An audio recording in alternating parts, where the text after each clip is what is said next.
Yo, it's my first million. And I'm Sean. Today, Sam is out, and I brought in a guest for the brainstorm. It's one of my best friends, Suli. Um, by the way, it's funny. I always say one of my best friends instead of my best friend, just as a slight hedge, in case they don't feel the same way. You can always, make it easy with the one of my best friends. Anyways, one of my best friends, Suli, is here. And we talked about a bunch of things. He had a bunch of ideas. We talked about a reputation system for people. So like Yelp for people and the idea of selling your own data instead of having companies sell it for you and how that might work. We talked about an idea for creating a new religion.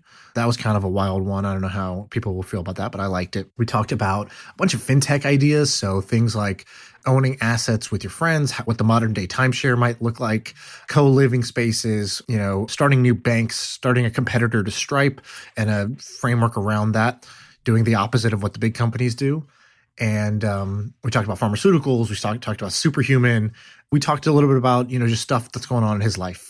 Suli was the first ever guest on the podcast. So if you go back to episode 1, it's with Suli. That's where he talked about his kind of life story. Today, we do none of that. Today, we jump straight into a brainstorm and just shooting the shit, just catching up. So we're not talking about, what he's done in the past, but he has a very interesting life. He sees a bunch of interesting ideas. You think not only has he been a really, really successful entrepreneur, but he is also an investor in, 100 companies, 100 startups, including a bunch of big ones that you've heard of.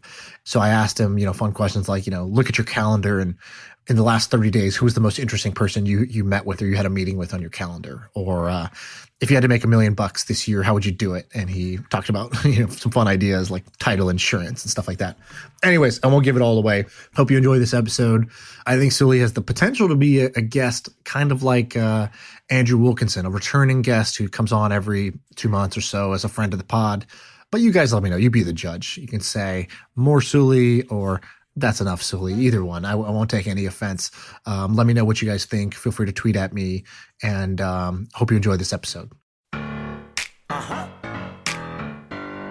Yeah. I feel like I can rule the world. I know I could be what I want to. I put my all in it like no days off. On the road, let's travel, never looking back. Suli, you're back. The first episode, the guest from the very first episode of the podcast. The podcast would not have even been born without you. And now you've returned. I don't know, what episode are we on now, Brady? Are we like 130 or something like that? No, dude, we're like 145, I think this is. 145. All right, so 145 episodes later, he's back. How does it feel? Man, how have you done 144 episodes in the time I've been gone? That's amazing. Actually, that first one was funny because it's like literally everything we've done about the podcast is different now. So at that time, we were in a studio in San Francisco that I was booking for $100 an hour. And the concept was an interview. It's like, tell me, how you became successful. Nobody listened to it. And now a bunch of people listen to it. It's all on Zoom. And it's not about how, it's not an interview show anymore. That's great. I keep seeing everybody on Twitter raving about it and being like, I love this show. Anytime somebody mentions a podcast, they're like, you got to watch and listen to this one. So yeah, it's great. Congrats. Thank you. Amazing. And so now you're back for the brainstorm version. And I don't know if you've heard any of these episodes, but basically it's real simple. It's like if we weren't recording this and we were just catching up, what we would be talking about, it's that. But maybe, you can leave some of the sensitive numbers out because, there's a bunch of people listening. But the big idea is just like, what are some either half-baked business ideas, so startup ideas that you're like, oh yeah, somebody should totally go do that. Or I just had this pain point and someone needs to build a better way to do this. So that's one version of it. And the other is, hey, have you seen this thing? And it's like something that most people haven't heard about, but you know about it and you kind of educate us. So I'll let you pick where you want to start. What's interesting to you? I have this idea that I've been toying around with for a little while that I think is needs to exist. And I'm shocked that it doesn't already exist in like 2021. And it's a reputation system for people. So I find it so funny that I meet random people and I can't figure out like who they are. And there's no quick place to read feedback about them. And that'll be in like personal life and professional life. And why does that not already exist? Like the Yelp for people, basically. Yes, except with a lot more sort of credibility to it. I feel like anybody could write a Yelp review. Maybe these need to be like authenticated and filtered in some way. But yeah, why doesn't that exist? Somebody did this. There's two versions I saw. One was like a rate, like it was like an ex-boyfriend rater. Did you see this one that came Yeah, out? It was like kind of scandalous or whatever, because basically it was girls could rate guys that they had been with, but you don't know if they've actually been with them, and they could say whatever the hell they want. yeah, And it was kind of all negative because, most people just leave a bad review for like an ex-boyfriend or like someone you're not with. Typically there's like a reason you're not with them. Lulu, right? Is that right, Abreu? Yeah, Lulu was the app. I don't know if yeah, this is yeah. still around. I don't think it is. I remember this and I was like, wow, this is such a good idea, but this should exist. I think it's interesting in personal life, but it's probably even more compelling in professional life. For example, I've been, kind of traveling around the country during COVID, which I probably shouldn't be doing, but have been. And whenever I get to a new city, I'm like, I wonder what it would be like to live here. And I go find houses that are for sale that I'm like, I would buy this house if I lived here. And I'll go look at them. I'll go look at, 20 houses. And I feel like there should be a reputation system where it should be like, this guy keeps traveling from city to city and looking at houses, but is So not. people should know that you're not going to buy. Yeah, exactly. Or there's this concept of a 10x engineer. There's some engineers that I've worked with. Like I work with this engineer. His name was Smasher. Real name or called Smasher because he was a 10x engineer? His name's like Sean Marr, but everybody called him Smasher. Okay. And he was just so productive. And all of the most difficult problems we would send his way. And even simple problems, he would just get through faster than everybody else. Always funny because I feel like I know that he's a 10x engineer, but nobody else outside the company knows that he's a 10x engineer. Right. And so he never gets paid for it in the way that he should. He should be able to go work anywhere that he wants in the world without interviews, just based on like his reputation. So that's another use case. But I think you could go pick lots of different verticals and it could be done that way as well. There's another version of this that I think is interesting. So we've both done like Facebook ads to try to grow a business. You did a mobile gaming company, and mobile gaming is like kind of famously about whales, right? So some people will come into your app, and most, I don't know, you tell me the ratios, but it was like, I don't know, 98% of people don't pay anything or something like that?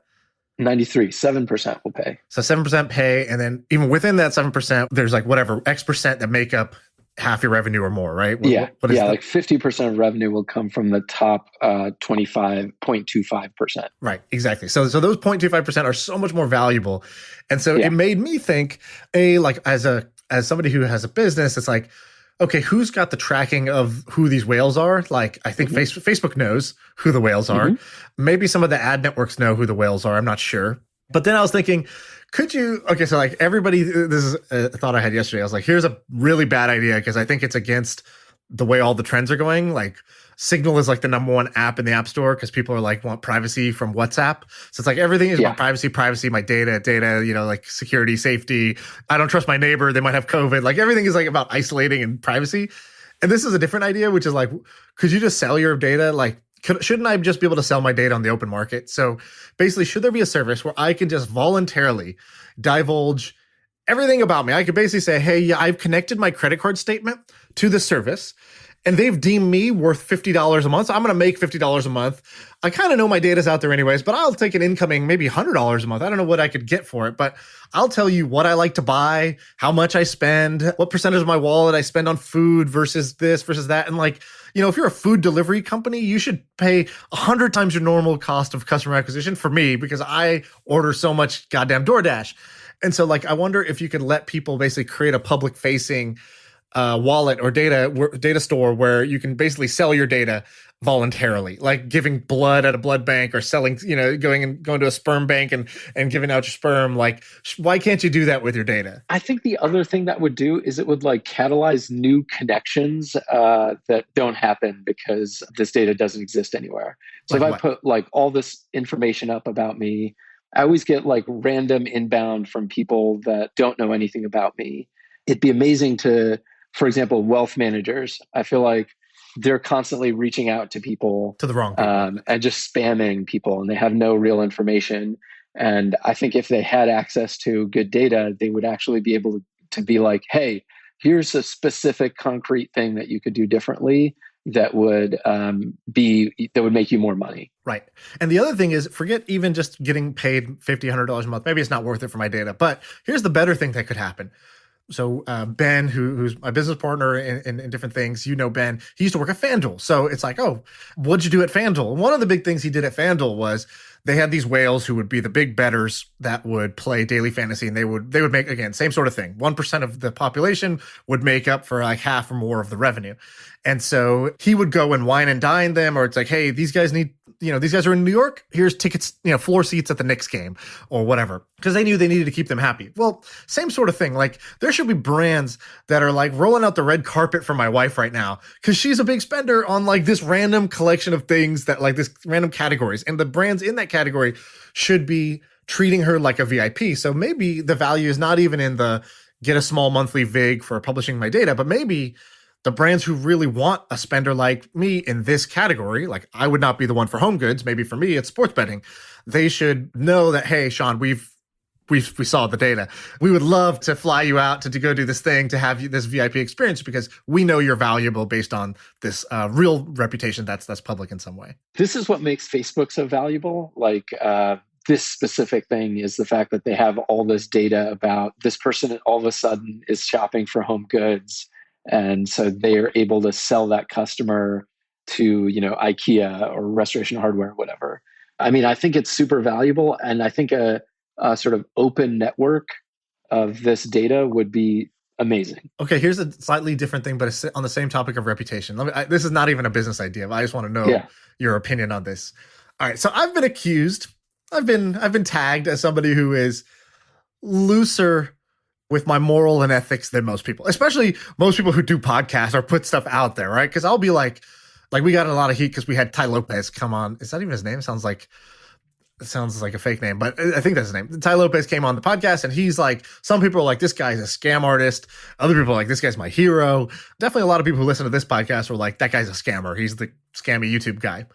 And people were like, I can't believe you're letting him on the show. And I was like, I can't believe that you're surprised I'm letting this guy on the show. First of all, this is definitely going to be highly watched. If you know that I'm willing to do things to get more audience, let's be honest. And then the second thing is like, I see no moral problem. Even if it was Elizabeth Holmes from Theranos, like even if I knew this person had committed fraud, I would still I'm trying to do conversations with interesting people, the people that I'm interested in. I would have tons of questions I would want to ask that person. I would love to talk to Elizabeth Holmes. I've read everything. I read that book. I watched all the documentaries. I'm obsessed with her. I don't know how she did it. It just seems so insane what she did. I'm obsessed with did you watch the documentary, the Indian guy who was like her partner? That guy was hilarious. No, I haven't. I mean, my favorite thing is she would roll around with 9 bodyguards. She had a meeting with Rupert Murdoch and showed up with 9 bodyguards. And Rupert Murdoch was like, who are all these people?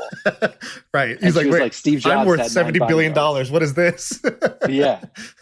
Steve Jobs had 9 bodyguards. So that's how I picked 9. Okay. So anyways, so basically, long story short, I've been accused, or I'll say like, oh, there's this guy who was doing this thing where he was like, he was arbitraging Uber credits, Uber's invite credits. Like he had people in India taking rides, and he was getting, $10 US credits, and he was selling the $10 credits for $5 so you could ride half off. And so like that was his business.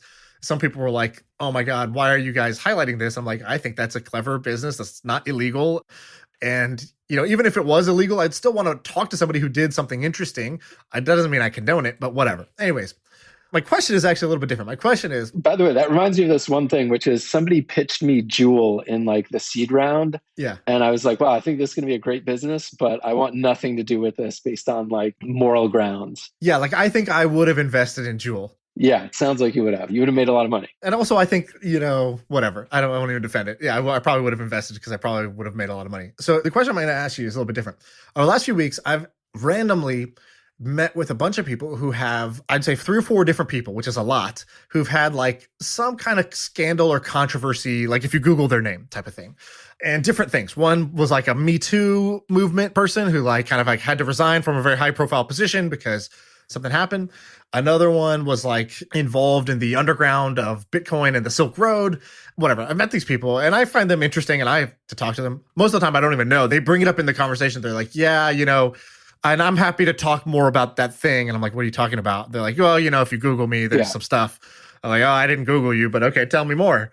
What do you do in that situation? So there's three options. Option one, you basically turn and run. You're like, I want nothing to do with you, don't want to talk to you, whatever. Option two is like, well, I'll talk to you, but I'm going to keep my I'm going to keep you at arm's length. I'm not going to really become your friend. I'm not going to do business with you. I'm not going to do anything like that. And three is like, I'll look into it. I'll kind of make a judgment of based on my interactions with you and what this history really is and kind of what you're telling me. I'll kind of make a judgment call from there, whether I want to like continue to have any kind of relationship with you at all. How would you deal with that? The first thing I do when I meet anyone is I try to interrogate the shit out of them in the most friendly way possible. So I would just, ask them 100 questions about who they are. Okay. I have this insatiable curiosity about learning about people and why they make the decisions they make. So especially people who are like way out there making decisions that I'm afraid to make, right. Not even based on, personal morals, but like society. And these people are like, fuck society, I'm doing this thing. They're so fascinating. The Theranos thing is like evil and there was risk of people's health and same with Jewel. But I think there's a lot of stuff that's like bad, but you're not actually risking people's lives or things like that. Okay, so let's say you're not in the turn and run away. You're like, I'm curious. So I'm at least going to talk to the person. I'm not going to run away from the person just because of that. So let's take A out. What about B and C? Where do you land? I guess all my close friends are people that I think are high integrity. I have this like friend of a friend who I recently discovered is like scamming the shit out of people. And so now I just don't talk to that guy. So I guess I would not befriend people that I think are scammers. What if it's more like the Me Too stuff? So it's like person was at a job and then they got fired because they were sending nudes to somebody else or something like that, right? Like they were harassing somebody or they were in a relationship, but they were their boss. So it's like not, the power dynamic was off and then they got fired or whatever it is. What if it's a situation like that? I think we're probably very well aligned. If you're scamming somebody or you're hurting people, I'm just not interested in that, whereas like people who do stuff in their personal life, it's a little bit different. Yeah. I mean, like, I think the Bill Clinton stuff is not as bad. Actually, I don't even remember any of the details of the Bill Clinton stuff because I was young, but it seemed like it was two consenting adults. So, it doesn't seem like a big deal. But a lot of the Me Too stuff is abhorrent and like I would run from that too. I don't know what it is about me, but I'm like you. I'm so curious. And then I'm so curious to the point where like, oh, wait, I've now asked this person 45 questions to just because I want to know what the hell were you thinking? Yeah. What's life been like since you've been like ostracized from society? Like I'm asking them all these questions and pretty blunt about it. And they're answering because they're probably just like, thank God someone's talking to me. But at the same time, after question 45, I'm like, oh, wait, like now I need to like decide, I need to like separate now or like this person thinks I'm their friend because I've been talking to them for 45 minutes and asked them 45 questions. Those people must get people coming up to them and like barraging them with questions all the time. Like the Wolf of Wall Street guy now, he's out there doing interviews. Teaching seminars and shit. Yeah, teaching these seminars. I would love to go to his seminar and just see how he does what he does. That movie was the best thing that ever happened to him, I think, because it made him famous and it made him like kind of like cool in a way that like what he did was actually like kind of not cool. Yeah. But it made him seem sexy. It's like, oh, that's Leonardo DiCaprio. Yeah. But I mean, he did scam a bunch of people out of their like life savings. So that's terrible. But I'd still love to meet him and interrogate him. Probably wouldn't be friends with him. I mean, if I was an entrepreneur, I think I'd be a journalist because I love asking people a ton of questions. By the way, you do this thing. I don't even know if you know you do it, but I have stolen it from you since because you ask a bunch of questions. So first I just noticed, man, Suli doesn't really talk about himself that much. Like he doesn't, and some people will say something, they'll be like, I really want to do X. And it's like, you've actually done that thing. And that's normally where someone's like, let me tell you about how great I am. I've actually done this thing I've done your dream, basically. Let me just quickly assert myself. And you don't do that. You just like, oh, cool. Tell me, like, what do you want to do? You just let them talk. You're like a one-way information, like you want the information from them. But the other thing that I've noticed is when someone says something that's like kind of ridiculous, like you were saying, like they live their life in some crazy way, or they think in some way that's either like completely crazy or definitely like counter to how most people would do things or counter to how you would do things. I've noticed you don't counter back with like, well, here's how I think about it, or like, I think that's dumb and instead this is the way. You're just like, You just laugh and you're like, huh, amazing. Tell me, why do you do that? Yeah. You just say the word like amazing, and then you just like ask them a follow-up question. And I looked at that and I was like, wow, that's actually the best way to do this, because nobody wants to be told that they're wrong. Nobody wants to be told that you know better. Everybody just wants to talk. And actually, by doing this, you actually do learn a lot more about this person and their perspective than you would by just repeating what you already know that's in your head. Yeah, I always do that. And, actually my brother does this too. And sometimes we'll go out and meet somebody in a professional context. And the two of us are just asking 100 questions.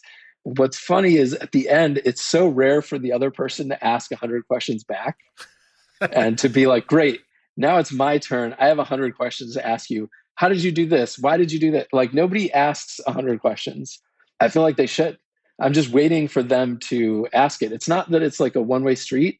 I just am waiting for the other person to show an interest in, hearing my story. Okay, so let's get back to ideas. I hijacked you to find out how I should deal with these scandalous folks that I'm meeting. But that is a great way, which is say amazing and ask a ton more questions, because it is amazing and fascinating what they've done. I realized how much of a fucking know-it-all I am, because now that I'm like waiting for that moment to, instead of telling them what I think and just saying amazing, like tell me more, like that's awesome, like why do you do that, the conversation just goes so much better and you learn so much more and you enjoy it so much more than like getting into this kind of like, well, I think this and you think this, without even, it's not even what I intended before, but now I have a hack. So if you're listening to this, you should try that. Yeah. Also, you get like a psychological profile of people by doing this. Like recently I've been trying to find, I'm buying this business and I was trying to find somebody to run it. And I posted on Facebook and Twitter about it.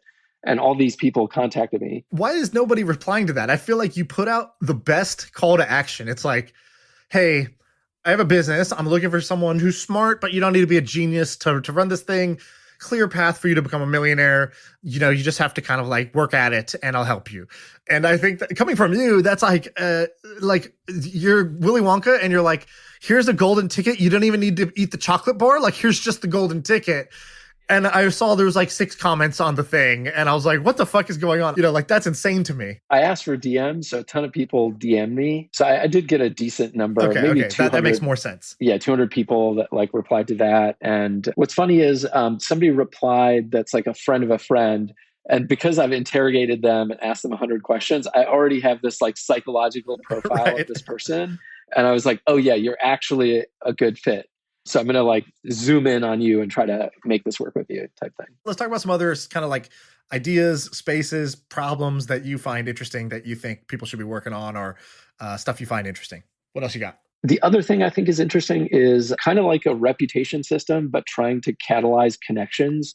So understanding who people are at other companies, the information, the like website, the information that's like that tech news website, we'll put out like here's the hierarchy of people at Coinbase. Yeah, the org chart. And I think having a place where you can find who is the right contact at Microsoft or Salesforce or P&G or whatever to be able to actually like catalyze a transaction or a deal that you're trying to do. Like that's what LinkedIn should be, but isn't. We talked about an idea like this a while back, a long time ago with Daniel Gross. He was on and we both had the same kind of, we were both like, dude, you know what fucking is so annoying and shouldn't be so invisible is just like the org charts of all these companies. Like who's who manages what, who reports to who. Why is this a secret? And then Abreu just put it in the chat that there's a startup came out that raised $10 million to do exactly this called theorg.com. And basically they're crowdsourcing it. So you go, like I created the one for Twitch. I was like, oh, good. Twitch didn't have one to start. So I was like, here's Twitch. There's the CEO and then here's the COO. And, like, here's where I fit in this little like tree. And then nobody else like contributed to it. Because I think that's like obviously the hard, cold start of this. But if they do it, I think it's a pretty valuable data set to have, which is like, because that does take the biz dev kind of like LinkedIn problem and you could charge for it to get access to these people and their emails. Yeah. You easily charge for it. Going back to that reputation thing, I think you could do that in a bunch of different verticals and it's like super valuable. And you could get paying customers and like lawyers would do it, realtors would do it, like all kinds of professions where they're interacting with random people. And you're saying not reputations of the lawyers, you're saying them of the customers. The clients. Yeah, of the customers. And I think there's some people that do this with tenants. If you're a tenant trying to get apartment, there's some like reputation system out there for it. Yes. I think it's kind of like secretive too. I don't think you get to see your score. Yeah, and maybe you should be able to, and maybe it should get contested in some way. I guess it's sort of like what's the Chinese system? The social credit score or whatever? Yeah, this is the social credit score should exist. It should just be like not government done and should be private and in verticals. And do you know much about that? I don't know kind of anything about that. I saw like a 5-minute, like Vice movie on it or whatever, Vox like YouTuber video on it. And that's all I know. Yeah, same. I wanted to do a deep dive in it, but I haven't. One thing that stood out in that was like Americans were like, oh my God, this is so invasive. Like China is using this to like, oh my God, everybody has a score and blah, blah, blah. And then the people they interviewed in this thing, and obviously they just interviewed a handful of people, so who knows? But the handful of people that they showed were like, actually, this is super useful. Like, I'm a good, upstanding citizen, and because of that, my score is good. And because my score is good, like, I get into, I got into college easier. I got like lower rates on like stuff because I pay back. Like, it's great. My life got better because I'm not being penalized for other people who do the wrong thing. Now, of course, the counter is like, what if you're unjustly, docked and there's like no recovering, and then it becomes like a Black Mirror episode. Yeah, like I really wonder where Jack Ma is. Right. So this is an example of that gone wrong, which is Jack Ma is still gone. Still missing, yeah. And everybody like moved on and forgot about it. Yeah. Another idea I have that I love is like creating a religion, but not with kind of a spiritual element, but with a like rational decision-making element. So how you should live your life. I think that the education system in the United States doesn't really teach you like all the things you need to live on an everyday basis. Like, is my girlfriend a good girlfriend or a bad girlfriend for me? And why? How should I think about money as an adult? How to invest, all of these like basic human things that just are not taught in school. I think you could build a like subscription service that's a combination of online courses plus sort of life experts that are like life coaches that you work with one-on-one, and then a forum where people who are subscribers can like hang out and talk to each other and like learn from each other. Why religion versus this just sounds like life school? Why did you start with like religion? I think religion I think of as like indoctrinating people in a fundamental way of like, this is how I should live my life and this is my community. And a bunch of the aspects of religion, a bunch of the best aspects of religion are like disappearing from a lot of cultures because religion is just out of vogue. And I think this could be a really good substitute for all of those things. I think there's some like human need to want answers. And this is a place where you can kind of like learn and discuss answers to life. So it's beyond just like, making financial decisions. It's sort of like, what am I doing here? And why do I exist? And what should I do with myself? Where do you get that information? Today? Yeah. I get it from like random places.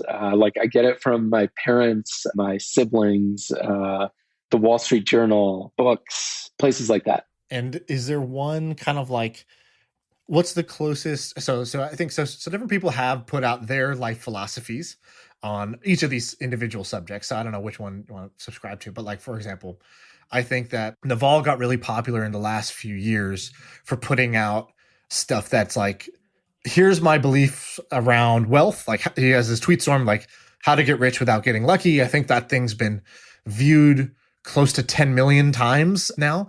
And so, he's got like, and he didn't try to do anything to distribute it. He just put it on Twitter and then like whatever happened organically from there happened. And so I think he had like 10 million people kind of engage with that tweet storm. And that was basically like a operating philosophy for how to think about money and wealth. And, he does that. And I think, I learned a lot from that. And I think a lot of people probably did. And then there's other people who, on relationships or like, maybe people listen to like Brene Brown or something like that about like either relationships or like vulnerability or something like that. Or they'll listen to Tony Robbins or they'll listen, whoever, right? There's a bunch of these people who have kind of put out their life philosophy. Is there one of those that has like most stuck with you or do you like if you were going to pick one person's who's resonated with you, who would you say? I mean, I love Naval and everything that he's written. The sort of most influential thing to me was reading in college, reading Atlas Shrugged. I don't believe all of the Randian things that are in that book. And it's funny because I I had this conversation with this guy Smasher once where I was like, have you ever read Atlas Shrugged? And he was like, yeah, that book douchebags like. And I was like, yeah, that's my favorite book of all time. Right. So, I understand a lot of people don't like it, but it was great for me to read in college because I was like, oh, cool. I can like make decisions and build my life in the image that I want it to be like. And the decisions that I make today matter. And my life today is the sum of like the previous decisions that I've made before. And like stuff happens in life. And you can catalyze, relationships, businesses, all sorts of stuff. And I think reading that book woke me up to that concept. So I actually, so I haven't read that book, so I don't have too much to add or whatever. I kind of thought of it same thing as like the book that douchebags like, but that made me think I'll probably like this book, and so I have it on my list of like in my Kindle of books to read. But I've also thought about the religion thing quite a bit and looked at a bunch of different models. So I have a theory about how this is going to play out. And it's not like a well-formed theory, so I'll kind of ramble for a second and explain how I think it's going to play out. So I think there's going to be a movement that's not really a religion, but like kind of like you said, it's like a life philosophy. It's an operating philosophy. So I don't think it's going to be about God. In fact, I think the opposite. So I think, okay, here's the it's kind of what I believe. So, I'm biased, but I think a lot more people are going to believe what I believe, which is that most religions celebrate death and like give very little like value to life. It's like, and most of the things you do in life are in service to this sort of afterlife, whether it's heaven in some religions or Hindus reincarnation. It's like, I better do good now for this destination later. And I think that like, what's the new religion going to look like? I think that it's going to put a lot more emphasis on life than death and say like, hey, it's not about some afterlife destination, some heaven you get to go to. Like this is heaven. Don't leave. This is the heaven. Like make it heaven. Yep. Is going to be the core of the philosophy. I think it's going to be, most religions are, God will save you, footprints in the sand type of thing, where it's like, hey, God has a plan. Everything happens for a reason. Yeah. It's God's will. Reminds me of that DMX song. Yeah. So this is going to be the opposite. This is going to be like, you are in control of your life. You decide what happens and you decide how it's going to be, whether you're going to like or dislike the way that your life is going. It's up to you to control the quality of your life. You don't get to control the external environment, but you get to control how you feel about it. And it'll put a big emphasis on like your response to what's happening, not good things happening to you. And so I think that's going to be it. So it's going to be like a radical belief in yourself, not a radical belief in God. The next thing is that I think it'll keep a lot of things. I totally agree with that. Like everything you just said, totally agree with. And so then the next thing is, all right, what's it going to take from religion? It's not going to change everything. So I think that's the 20% that changes. The last bit that changes is going to spread through the internet. So somebody's going to figure out how to turn this, like, if you look at how other religions spread, it was like, like orators going into like town squares and just saying shit, to like writing things down into books, and then those books being passed down, and like schools and churches where you gather in person. Like, okay, all that's going to move to the internet. So people are going to figure out how to like take this philosophy, put it on the internet, more like Naval's tweet storm that's going to get reshared a bunch of times on the internet. And then, people are going to gather on the internet. They're going to like coalesce into private groups and chat rooms and video streams and stuff like that all through the internet. So it's going to spread like crazy through the internet. It's going to have, I believe, like a Satoshi Nakamoto. Yeah, I think it's going to get distributed through Facebook ads. Right. And yeah, exactly. Like if you can swing the election, like fuck government, fuck politics, like go straight for religion, like the most durable, like religion is the most valuable business, right? Like super sticky, gets passed down from fucking generation to generation. People will literally tithe 10% of all their income to this thing if you convince them. People will give their life for the religion. People will literally become suicide bombers if they believe enough. So like, what price won't they pay?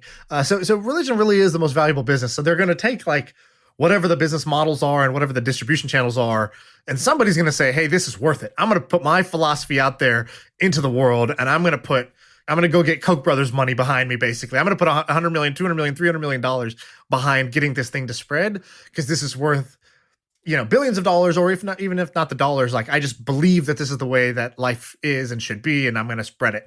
I'm going to do that with my wealth.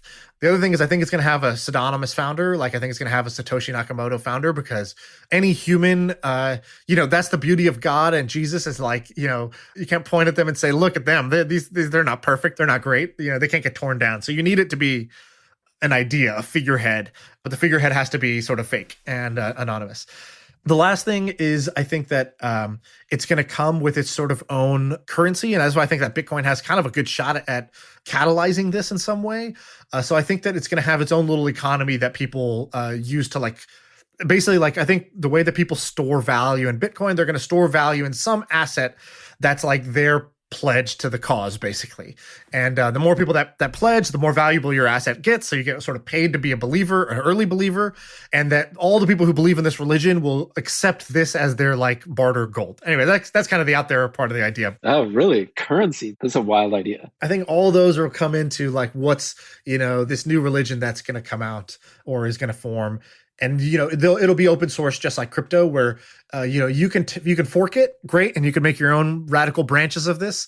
You can also, it's owned by no one, and so therefore it can be owned by anyone, which will mean that in the same way that I can go start a Christian church, there's no monopoly on it. I can go create my branch, I can create my venue, I can create my brand around it, and I think it'll be done more like that and less like a corporation who owns its IP. There's a bunch of nouveau churches. I've never been to any of them. Have you ever been to Glide in San Francisco? Or there's some other new churches in San Francisco that are No, but I've heard about Glide. It's what makes Glide so notable, because 5 friends have told me about Glide and said it's kind of amazing. Glide is in the Tenderloin, which is the roughest part of San Francisco. And it has people from all walks of life go there. So I've been there once, and Gavin Newsom, who's now the governor of California, was there. And so was Ben Horowitz's wife. And then the rest of the group is people who live in the Tenderloin. So tons of homeless people, drug addicts, transvestites, just people of all walks of life. What's amazing about it is it's just open to anybody and everybody. So amazing that the governor of California and homeless people will be in the same church. And it celebrates life and not a specific religion aspects submit to God, etc. The other part I forgot to say, one of the reasons it's going to spread through the internet like crazy is it's going to take the form factor of the things that spread on the internet, which are memes and songs. So all of the tenets are going to be distilled down into the equivalent of a meme. So an image with text on it, that's going to be the whole verse. That's going to be the whole passage. John 3:16 will be a meme. The other part is songs. So Hillsong Church is kind of the other one, the kind of I don't know if it's even a new church necessarily, but it's definitely rising in popularity faster than most. And I've kind of studied it because there was the main pastor is that guy, Carl Lentz. Are you familiar with him? No. So basically this pastor, Carl Lentz, he looks like a pop star, not a pastor. But again, he this is the problem of having anybody be the figurehead, any human be the figurehead. So he was kind of someone who took it mainstream because he's super good looking. He dresses with supreme, streetwear style, pastor. He used to be a college basketball player. He's friends with Kyrie Irving and Drake, and he's Justin Bieber's personal pastor. So when Justin Bieber quit his tour, his $100 million tour, and just stopped and said I want to go spend time with God, it's he basically went and hung out with Carl Lentz and just decided I'm going to clean up my act. Kyrie Irving, kind of same thing. And he's friends with all these rappers and athletes because he looks like the hip hop pastor. And so he's jacked. And then he leads Hillsong Church. And Hillsong is famous because they do kind of incredible music. They are a full band. They put out albums every year that are I used to listen to one of their songs, not even knowing this is a religious song. It's just a cool song called Oceans. That's just a very, I don't know, peaceful song that's I don't know, it's catchy. And it's not a hallelujah, praise Jesus. That's not the words of the song. So you don't realize it's gospel, but it is gospel. It just sounds mainstream music in a way.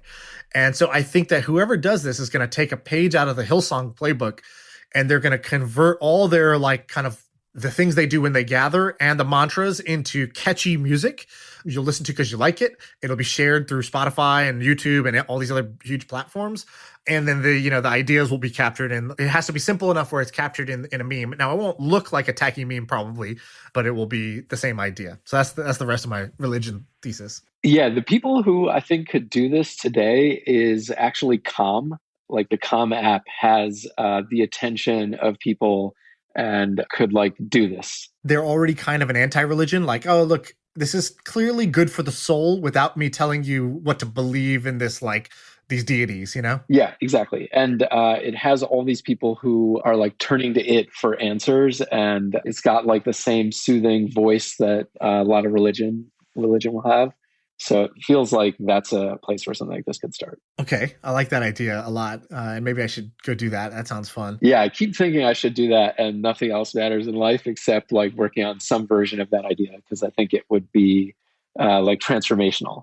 Like it's very hard to impact, billions of people, and religion is something that has done that across like history of time. And I think calling it a religion also like expands your concept of what's possible and what it is the other reason I like to call it a religion, as opposed to like a, consumer subscription service. Right, exactly. Because when you said religion, I got really excited, and then you described it, and it sounded like some kind of like educational service that you grow through Facebook ads, you charge for. And actually, all those things are true. But when you call it a religion, it can be so much more than if you just called it like my masterclass for life or whatever else it would be, because that just feels like a business. It feels like a narrow business that's just trying to like has a very transactional kind of focus. Yeah, totally. I have this other idea that I don't know if it's actually a business idea or like a concept I believe should exist, which is shared ownership of assets among friends. Okay. So I've gotten to a place where I'm not precious about any like physical object or thing that I buy, except maybe like a white pair of sneakers for a week until they're no longer white. I think that it'd be amazing to have a group of friends where you share assets in some way. So a friend of ours, Ramon, had a McLaren. And what was great is you'd go over to his house and he'd be like, get in the McLaren, you drive it, take it around the block, like go, go, go. As opposed to like, this is my McLaren, step 6 feet back, right. Keep your social distance from the car. Right. And he was like, yeah, if you bang it up, no big deal. It's a McLaren. Right. It's a car. So I think doing that with things like a McLaren or a vacation home amongst your friends would be amazing. By the way, when I drove it at like 11 miles an hour because I was like, I'm not fucking messing this car up. And he was like, no, like, why aren't you driving? Like, what are you doing? Why are we just rolling? Yeah, hit the gas. And I was like, I'm a little bit scared to fuck up your car. So I don't want to do anything. I don't know how this car works. This car is like a helicopter to me. Yeah, so I think that should exist. And it's like you get people who are in some local trusted network and you have like a shared calendar. And I've been traveling around the country trying to buy a vacation house. And the goal is if I buy this vacation house, you're inventing timeshares. Yeah, that's what's going to happen. Just everybody gets access to it for free. And maybe, you got to pay for somebody to come and clean it afterwards. But other than that, it's like a free community service. And I wonder if that'll take off. This is a totally different idea. But you've told me something about like similar idea of like community, kind of like neighborhoods. So I think you were the one who was telling me about these developers who are doing.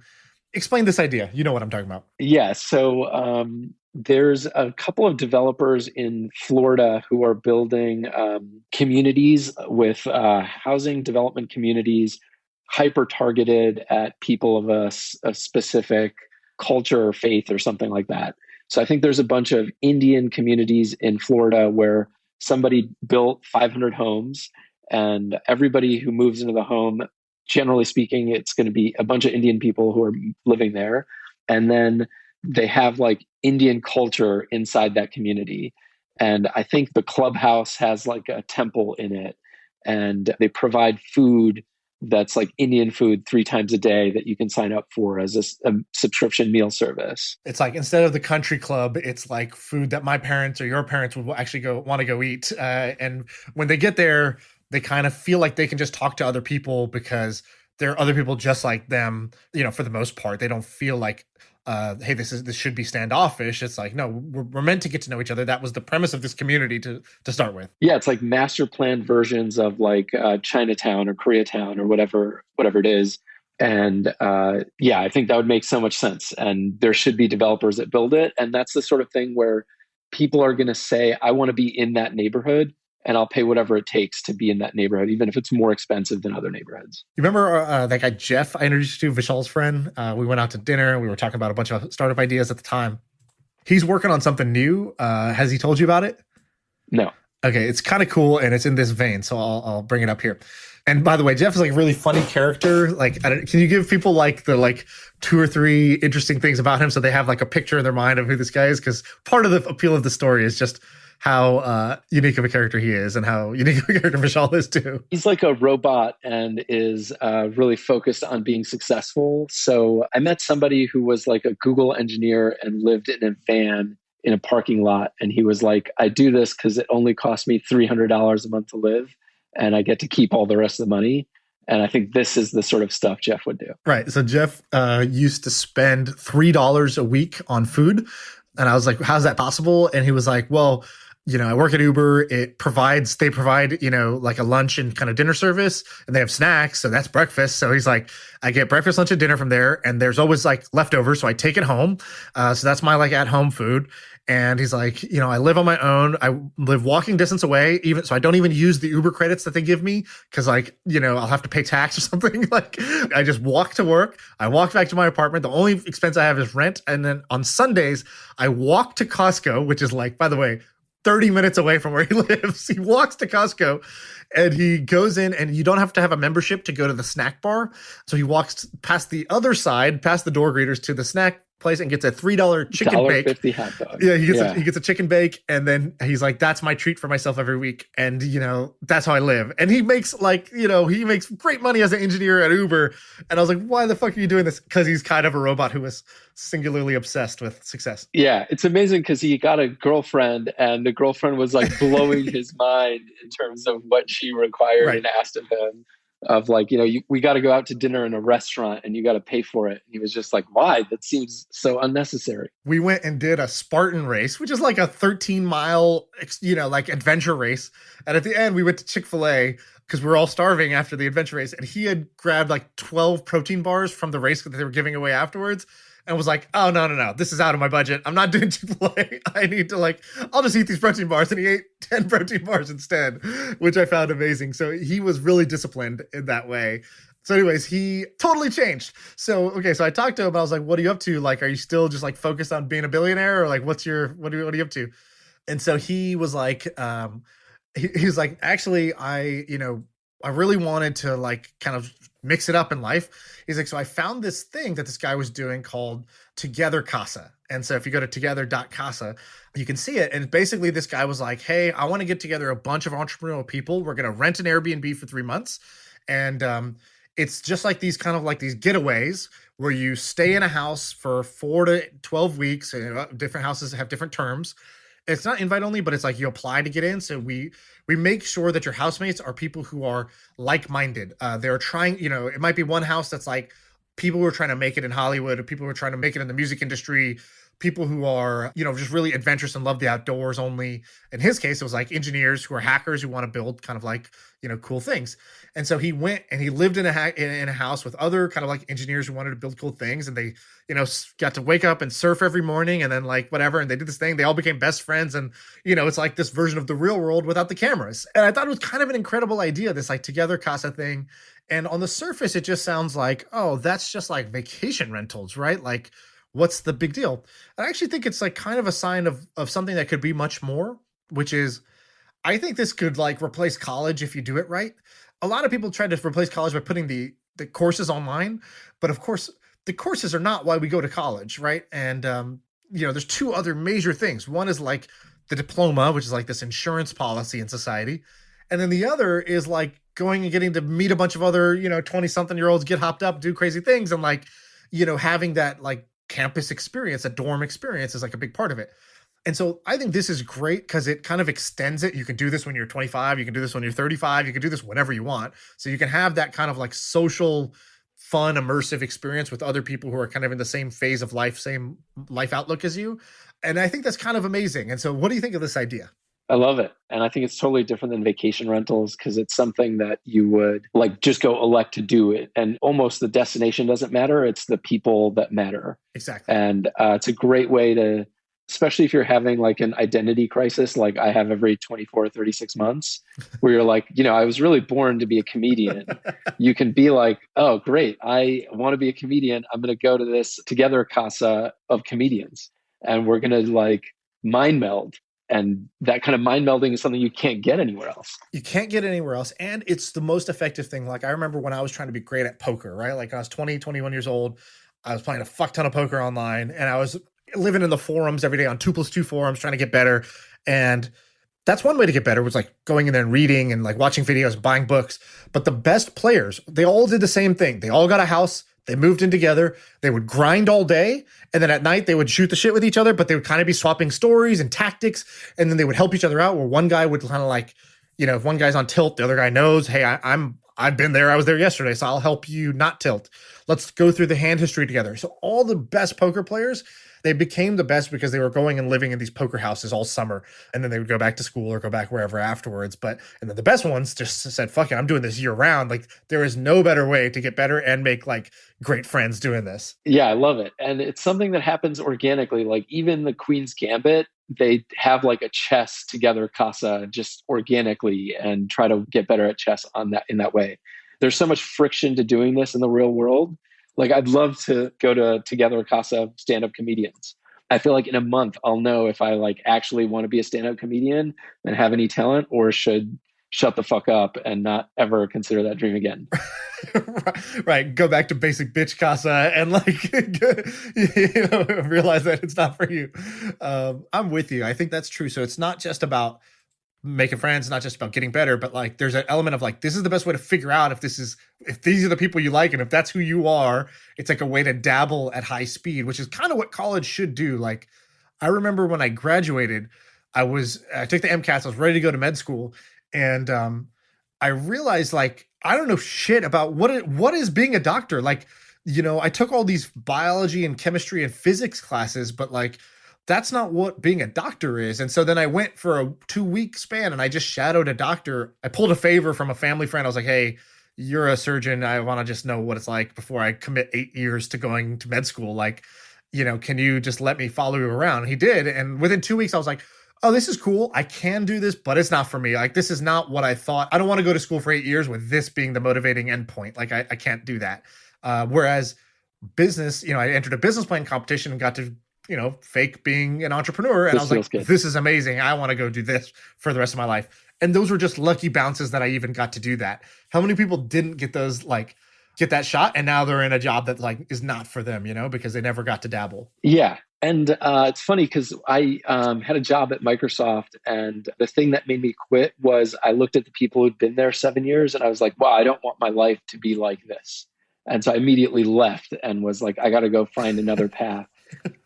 Right. And I think this is the same way. This is just another way to like get exposed to new worlds and see if you want to do them. I'm looking at this website and they really should go pick like verticals, like, outdoorsy. Yeah, there's like only one casa right now and it's the one that they're living in and like they're going to do more. So it's like super, super early. But I was like, this is great. I want to invest in this. I think this could actually be a big deal. Yeah. If it's done right. I also have a friend from college who's, an adult degenerate.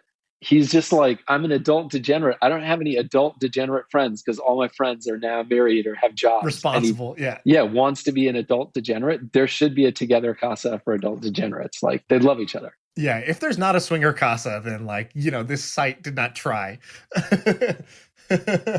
Yeah, exactly. I know we're over, but are you good for 5-10 more minutes? I got a couple other I want to ask you. All right. So you like fintech a lot. What's the biggest idea in your head about fintech that either you think is like a viable idea that no one's doing or that you saw and you're like, holy fuck, why didn't I think of that? Actually, the idea that I like the best is Mercury Bank. They make it super easy to have a business account and make everything as close to like an API as you would want. I have like bank accounts at Bank of America, Chase, First Republic, Silicon Valley Bank, and it's such a pain to set those up. they call me and want to talk to me and understand where the sort of source of funds is. I think all of that stuff could be way, way better. I use them as well. The bank for startups, basically. It's amazing. Yeah, I don't even think of it as a bank for startups. It's just bank for every human being that doesn't want a Bank of America-like experience. Yeah, right. Like banking without the bullshit. Right. So I think that's a great idea. And I think that company is going to be a multi-billion-dollar business. And I think it's not a winner-take-all market. A bunch of other people should start it because it's a great idea. You can also go outside of fintech. So I'll tell you some other ones that you've mentioned along the way that I was like, oh, that's interesting. Well, one in fintech that you mentioned was interesting. It's kind of like the Stripe for Vice stuff, like that they can't touch. I don't know if that's still interesting to you. Another one that you mentioned outside of fintech was basically like the what's it called? Superhuman for X theory of like, Superhuman, what Superhuman did for email, you could do for like kind of all work tools, each individual work tool. So are those still both interesting to you, or are you kind of like cooled on those? No, I like both those ideas.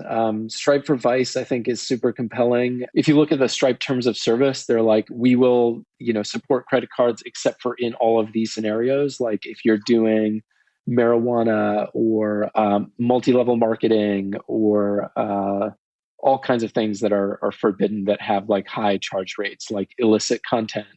And I think building a Stripe for those people, for all of those services, like OnlyFans and whatever else, would be super valuable. And I think I was listening to Bill Gurley talk about Snapchat and why he invested in Snapchat. And he was like, it's the anti-Facebook. When they came in, I realized, everyone wants to attack Facebook. Nobody can figure out how to attack them.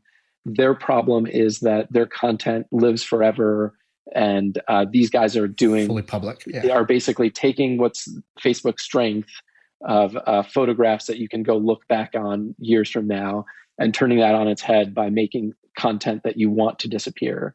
And what I love about Stripe for Vice is Stripe, which is an incredibly great business, will never compete with you because it's in their terms of service that, like, we will never do these things. They want to be the most reputable financial player. And because of that, they're not going to, it would hurt their core to do this. It's not just as easy as, well, they'll just change their terms of service. It's like, well, no, their strength is their reputation, is their stability as the financial infrastructure for you and for anyone.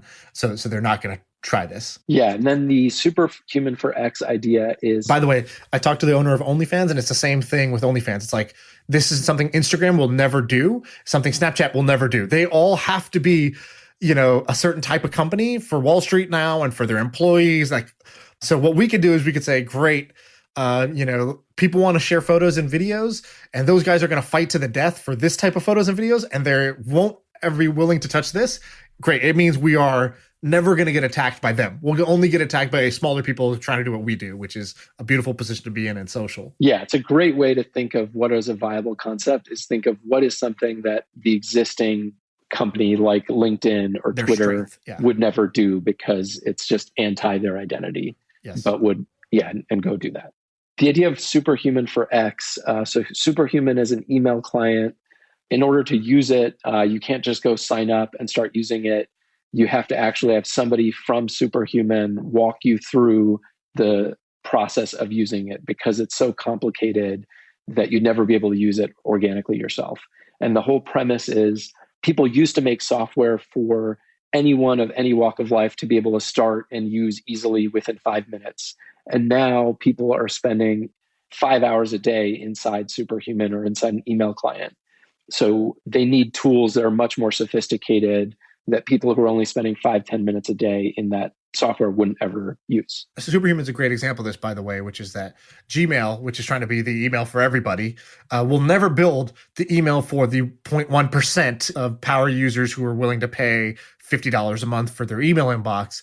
It's not Gmail's DNA nor their strategy, nor it's like anti all their strategy is to say, let's charge for it and let's make it where it's only useful to the top 1% of our user base. It's like, they're not going to do it. Yeah. And all of this stuff is only possible, I feel like, recently, because only now are people willing to pay for services like this.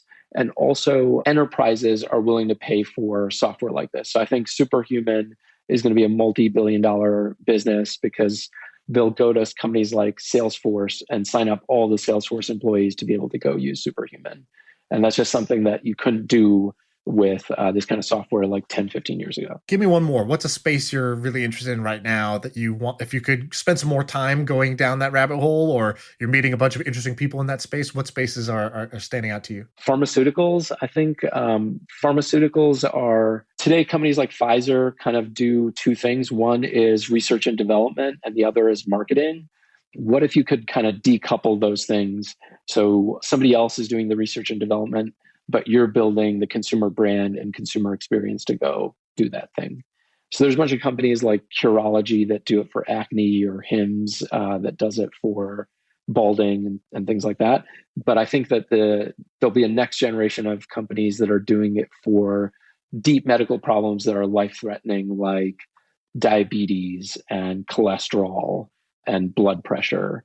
Those two things are going to get decoupled, and there'll be sort of consumer brands that are built but don't do the R&D. What's another space that's really interesting to you besides pharmaceuticals? I think real estate is also really interesting. I think that there's a sort of, right now people buy and live in homes with like backyards and front yards because that's the way that somebody decided that homes should look like 100 years ago. I think that that is now open to interpretation and change. So I think there's a bunch of co-living concepts, but I wonder if you could have like communes with tiny homes on them. That's some version of like the Together Casa, or the sort of society, like the Indian retirement community. So I think you could go and build those. And what's amazing about those is you just generate more revenue per square foot and more revenue per square foot of land than the existing master plan communities do. So you can just generate a lot more revenue. In some ways, the tiny home thing is kind of like what reality TV did for TV, which was like TV was going one way, which was like, okay, bigger budgets, more famous actors, higher production value, better script writing. And then like reality TV came in with just like, again, same thing with the Facebook thing. It's like, what is the opposite of what all the big budget production studios are doing? And that they don't understand and they don't want to do, and it's like anti their business model. They're out of business if you all of a sudden make everything cheap with no name actors, with no script writers, with like, you know, minimal production value. And that's what reality TV was. And so reality TV came in as this thing that was like really compelling to the consumer, but it broke the entire model of what people were doing with TV. And so it was like both really cheap to produce and, you know, was really compelling to the consumer. And so reality TV has stuck around because it nailed both those. And I feel like what's happening with stuff like, you know, either Together Crosser or tiny homes and stuff like that, it's like, wait, what if people wanted less? It's like, wait, all the homes, all the developments, whether it's, you know, skyscraper kind of like fancy condos or big houses in the suburbs, it's like, well, what if people wanted to live on a, you know, random plot of land and tiny, you know, footprint homes that were minimalist and good for the environment and didn't have a bunch of bells and whistles, and they wanted huge amounts of outdoor space and a community of people that they really cared about, rather than just selling to whoever is the top buyer. And so I think somebody can create like whatever the equivalent is of reality TV for real estate, where you basically flip the model on its head because consumer tastes are changing, at least for, you know, segments of the population. Yeah, I love it. I also went to a Berkshire Hathaway annual shareholder meeting, and they have a company that makes manufactured homes. And I walked, they have a sample, they have like in Omaha, they'll set up a manufactured home in the pavilion. And I walked through it and I was like, wow, this is really pretty nice home. I bet these homes are 50% cheaper to build than homes on site where you need local labor kind of putting the pieces together. They are just like Legos that you put together on site, and they should drop the cost of construction down by 50% and then the time to construct by at least another 50%. So why aren't those way more popular? There's some company that SoftBank invested in called Katera that I think is trying to do something along these lines, like kind of build the Lego building blocks for homes. Yeah, I think that's massive. And it makes so much sense, like basically like a fundamental level. And it's also one of those that's not winner take all. So just because someone else is doing it means absolutely nothing. There's going to be many of these. They're all going to be really valuable because construction and homes are just such a giant space. And if you have the engineering prowess to be able to like actually do it well, do it fast, do it at cost, at the right cost, then, you know, you could build a multi-billion-dollar company without without trying to be the next big thing, you just have to like execute on that simple idea. Yeah, I have one more idea that I think is easier to execute than all of these things that we've talked about, which is title insurance. Like title insurance is really different than every other kind of insurance. Most insurance, 85% of the premium gets paid back out to people who've had whatever problem is being insured against. Title insurance, that's not the case. It's like single digits or teens of the premium actually gets paid back out for title insurance. And every transaction, every real estate transaction in the United States pays for it, and it costs thousands and thousands of dollars. And it's a line item you see on your closing statement that you're like, where did all this money go, and what does it actually insure for? Right. And you need balls of steel to be like, remove this. Yeah. And you can't really remove it if you're getting a mortgage. Mortgage companies are like, yeah, put this, you got to get that shit. So obviously beautiful business to be in. If you have it, how do you get customers? Like, what would you do differently to get customers? Is it you take a playbook that's working over here and apply it to the field of title insurance? Or what would you do if you were going to do this business? I would first start with Google and Facebook ads. So first of all, what's great about insurance businesses is we talked about for pharmaceuticals, kind of decoupling the back end and the front end. And all insurance, you can do that. You can go find a company that will do all of the actual financial insurance, and you can be the front end of marketing and sort of providing customer service. So you can go find a company that will provide and do the underwriting for the insurance. And then you can just, instead of whatever price is being charged in the marketplace today, charge 50% less. And you'll still be able to make a ton of money and have huge gross margins to be able to build that business. I would go find that company, and then I would run Google and Facebook ads. Anytime somebody is searching for title insurance, they should find that you exist. Ultimately, I think when you buy a house, it'll be the realtor or the escrow agent or the title company that is kind of providing that title insurance. And you need to go and tell them like, hey, no, I want to use this other third party. A bunch of people will go do that. And then ultimately, maybe you find a way to advertise to realtors and give them an affiliate fee. I think that's like illegal in the way that the law is constructed, but there's got to be some way to kind of give them a fee. Circumvent that. Yeah, exactly. And we have one question that's kind of like the famous question on the podcast. It's a hard one to answer. So I know if you don't have an answer off the top of your head, that's okay. But I'm curious to hear your thought process, at least on, okay, here's how I would approach it. So the question is, if you had to make $1 million, there's many variations, but it's, if you're trying to make, let's say my first million, right? You're trying to make $1 million in the next 12 months. And you have you don't have a bunch of money you could start with. So you have, let's call it 10, 20 grand that you can use up front. Particularly, you're not the world's greatest scientist or genius in some way. You're not famous, so you don't have any of those edges to start with. What would you do to try to make $1 million in a year today? I guess the way I think about this is like, what's the easiest way to make money with like little risk and little capital required? I think one really easy way is go find new SaaS products that are sexy and raising tons of money. None of those are winner take all markets.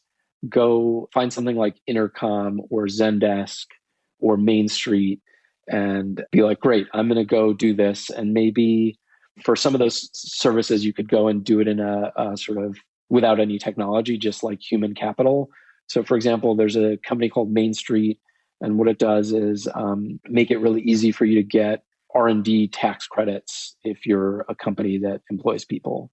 And they've gone and built some amount of technology, I don't really know how much, to do that, where they integrate with your payroll provider and figure out what that credit should be. There's a whole world of old school services that do this with human beings. Like I'd go and buy the Main Street Google ad. Whenever somebody searches for Main Street, I would go put up my own service and market it as cheaper than Main Street in some way, have human beings that go do all of the work in the back end, and have a beautiful looking website. And I think all of that will cost less than 10 or 20K.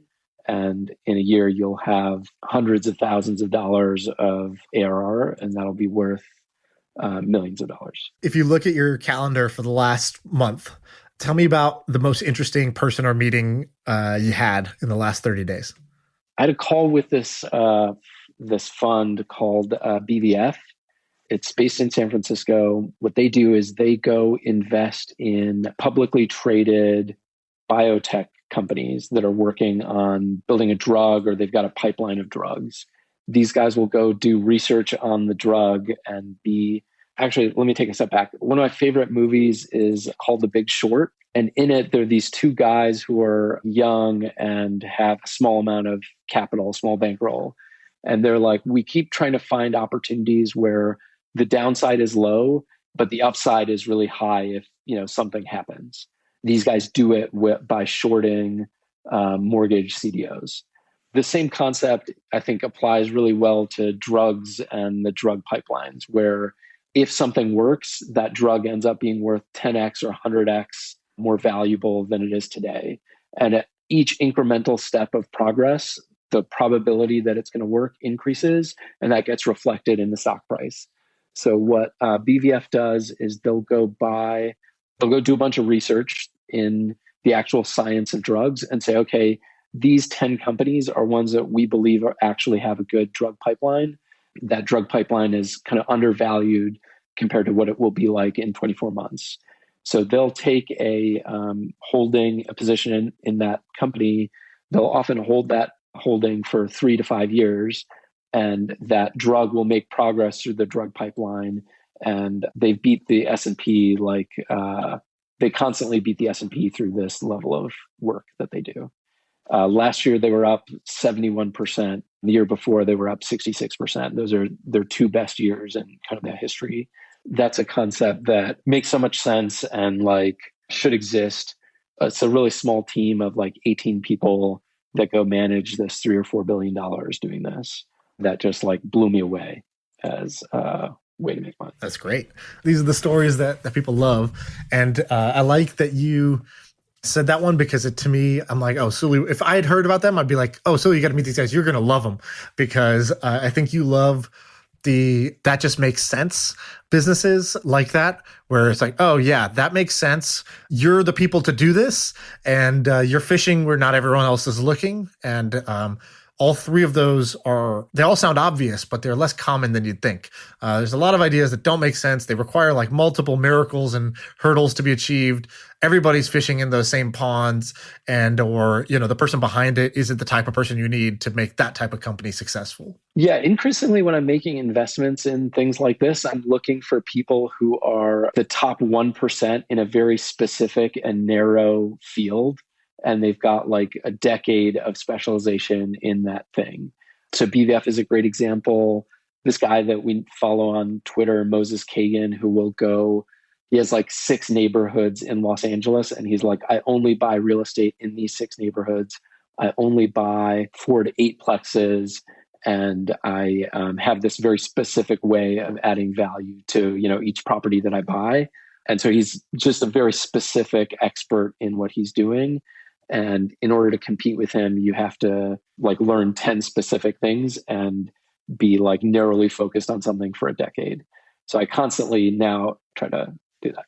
Which is funny, by the way, because you're not that, right? You're the opposite. You're like a hyper generalist who, will do a different thing. We'll start from zero every decade in terms of your mindset, your skill in that field and whatever else, and be like, cool, I'm going to win, even though I can't even spell the thing I'm working on right now, but I'm going to win anyways. So what's up with that? How are those two things so different? Yeah, it's really funny because my brother started a deodorant company. And when he started it, our cousin asked him do you know anything about deodorant? And he was like, no, I know shit about deodorant, but talk to me in 12 months and I will be one of the world's experts in deodorant. And I will know everything that there is to know about deodorant. Right. And he did. I think my life would be better served, actually, if I was able to be yeah, I'm going to focus on this very specific and narrow thing for a decade.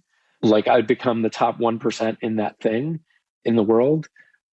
For me, for some reason, I think I have 2 problems. One is I like immediate gratification. So I just don't like to wait that long to be yeah, this is working and successful. And then secondly, I'm too curious about too many other things in the world. The reason I first started making investments was I felt like there are all these people doing interesting things in the world. And I was narrowly focused on making my company successful. And investments was a way for me to release that like anxiety and pressure that I had of FOMO on all of the other things that people were doing. And in fact, I think I still have that FOMO and I still invest for that exact same reason.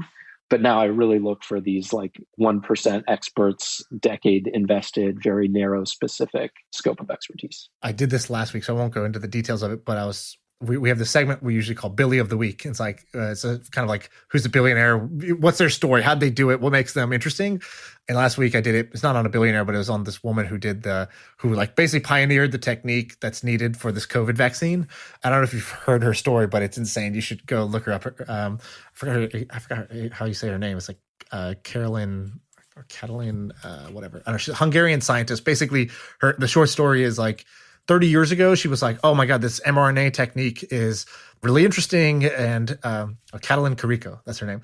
So she was like, this technique's really interesting. She starts looking into it, doing research on it. And then like kind of in the 90s, science has all these, like, science is like fashion. It just gives like different sectors go in and out of vogue. And so this went out of vogue. It's like, there's no application for this. It's no hope there. And she's like, well, what are you talking about? We're making so much progress. This is actually great. And so she keeps working on it, even though there's no funding, there's no jobs available. And she like turns down all these other opportunities to like stay focused on this mRNA technique. She eventually publishes a paper. There's like a lost decade where she's like bootstrapping this herself, determined to find a way, publishes a paper saying, look, this actually like shows really promising results. And 3 different people read that paper and acted on it. One is in Stanford in California. They go start Moderna. Another one is in, wherever in Europe, and they start this other BioNTech, and they hired her as like chief scientist basically and give her shares. They also created a vaccine out of this. 3 different multi-billion-dollar companies started based off of this like kind of paper that she published. But it was just the determination of staying in this field and being like, no, I'm not going to go do CRISPR now because that's what's interesting. That's what's hot. I'm going to like stay focused on this thing. And like now she'll probably win the Nobel Prize. But, that's like kind of like heroic to me and like so inspiring and so different than anything I do. But there's a piece of that I like crave, Yeah. I'm jealous and admire people who have that kind of like focus for decades. Like if I could focus on my marriage the way she focused on mRNA vaccines, I'll have a happy marriage type of thing.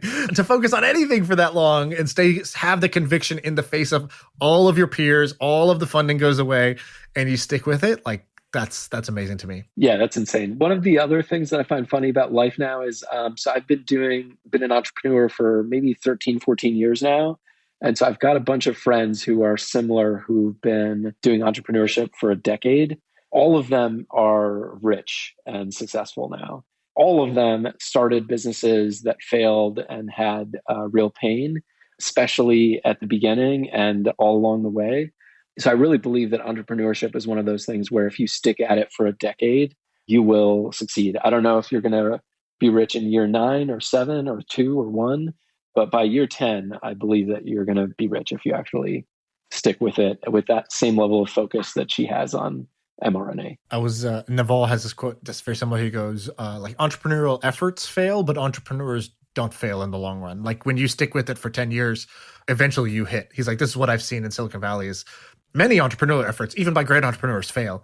But great entrepreneurs rarely ever fail in the end. Like the 15 years that you play, you eventually figure out, learn enough and get enough variance to go your way where you win. And I think that's very true. That's what happened for me too. Like first startup was at 21. Zero, outcomes of like anything notable. And it's not like I've won in some big way, but I've won enough where I'm comfortable for my life now by 31. And, I'm 32 now and I'm just thinking about, okay, cool. What's the next 10 years look like? But like that 21 to 31, it happened when I turned 31. It didn't happen at year 8, 7, 6, 5. Like I'm that motherfucker. It took the full 10, but, years, yeah. But I stuck it out the full 10 and, ended up at the point where even though, it's like, whatever the Malcolm Gladwell 10,000 hours, it's more like 10,000 gray hairs. It's like, yeah, it is stressful and you do have to put in the work. But like, I think you're absolutely right that the people who play the game long enough, sort of self-selecting in a way, like the people for whom this is not the right game, they can't stay for the 10 years. They can't make it the 10 years. But for people who are like, no, I like doing this. I'm good at this. I'm getting better at this. It's just a matter of time. Yeah, the other thing that is weird is now I feel like I understand. I have this friend, Andrew Green, who I work with at TinyCo, and he works at Andreessen Horowitz now. And he said to me, I just didn't understand how the game is played. Like, I didn't understand the dynamics. I didn't understand what venture capital is. I didn't understand what people look for in a company before they invest. And he's like, nobody like taught me these elements of the game. And if I did, I'd be so far ahead. And I feel often the same way, which is like I learned it all the hard way. What's amazing is that with time, a lot of things get easier. Today's generation, I feel like, has access to all this knowledge and information that I didn't have. I feel like people 10 years older than me must feel that same way of like, I had it so much easier than they did. But now I feel like I have such a better understanding of like the matrix and how it works. I see all this opportunity constantly where I'm like, oh, this is such an easy way to, make a business that is worth 10 million bucks. And that I could take somebody who has like very little skill and no knowledge, but just the motivation and raw intellectual horsepower and be like, work with me and focus on this specific thing. And in, 3-year, 5-year period or less, I will make you a millionaire.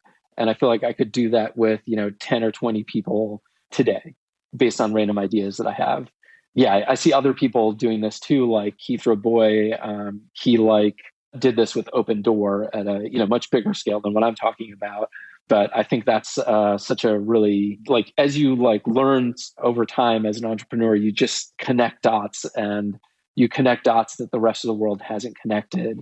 And you're able to see an opportunity and be like, this is just such a simple, clear way to do this. You said something actually in the first podcast that had stuck with me because I didn't see the world that way.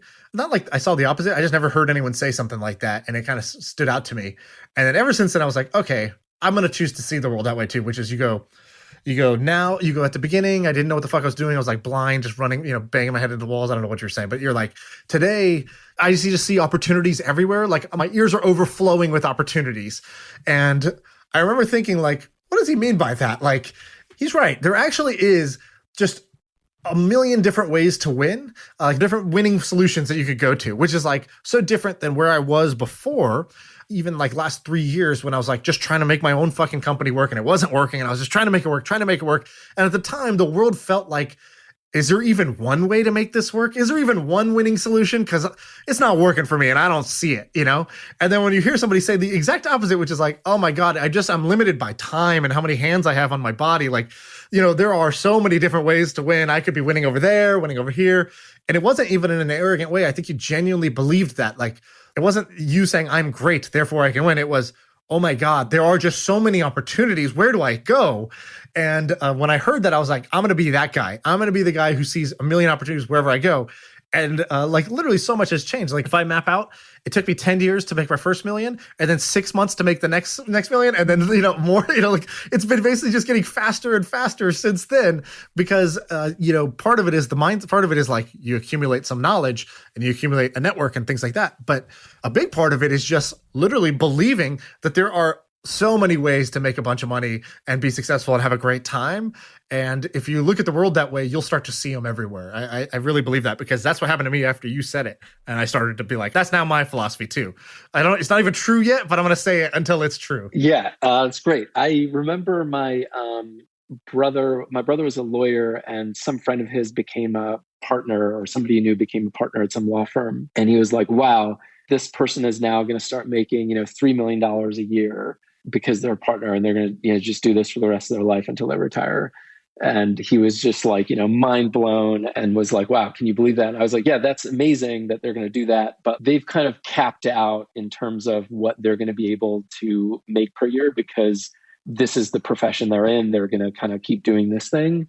But he's an entrepreneur. And so I was like, we're not going to get capped out. Like, just imagine if the sort of income per year keeps compounding as we learn and like reinvest our capital in new ideas. And that's kind of what's happened over time. Like in 2020, I think 2020 was one of my highest earning years in life. I think that's just going to keep happening. And it's not that you worked any harder in 2020 or it's not that you worked any harder or unlocked some special new insights or anything like that. That's not the cause, right? It's basically compounding is the primary credit goes to compounding. It's just compounding of things that I understood and like reapplying that compounding in thoughtful and intelligent ways. And that's like my own entrepreneurial endeavors, or now I'll get to a place where I hear of a company and I'm like, oh, that is going to work. And like, I just believe that that's going to work. And that just wasn't the case for me 5 years ago or 10 years ago. I just couldn't understand those dots. And like you said, I don't think I'm not saying that I'm special or smart or anything like that. I'm just saying it comes with like experience and time and open mind that's constantly looking to connect dots. That's great. Okay, we can wrap it up. Sorry, I went way over the time I asked you for. So just a smooth 47 minutes over time. All good. Sweet. All right, I got to go. It's workout time.